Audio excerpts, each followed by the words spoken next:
তামিমকে নিয়ে যুক্তরাষ্ট্রে পাপন সাকিবের গোপন বৈঠক, খুশিতে আত্মহারা তামিমের ভক্তরা। তবে কি দলে ফিরলেন খান সাহেব? বিস্তারিত জানুন পুরো ভিডিও জুড়ে।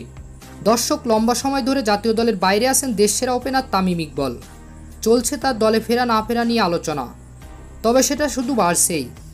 গেল বছর জানা গিয়েছিল 2024 সালের শুরুতে অনুষ্ঠিত হওয়া বিপিএলে তামিমের ফেরার বিষয়ে আলোচনায় বসবে বিসিবি সভাপতি নাজমুল হাসান পাপন।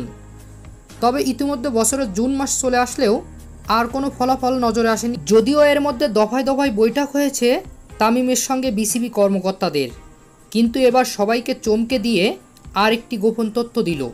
কেননা হুট করে যুক্তরাষ্ট্রে চলে গিয়েছে বিসিবি সভাপতি নাজমুল হাসান পাপন, আর সেখানে গিয়েই সাকিবের সাথে গোপন বৈঠক করেন পাপন। কারণ বর্তমান সময়ে বাংলাদেশ দলের ওপেনিং সমস্যা হচ্ছে, এভাবে বিশ্বকাপ খেলা যায় না, আর তাই তো ওপেনিং সমস্যার সমাধান করতে তামিমকে দলে রাখছেন পাপন।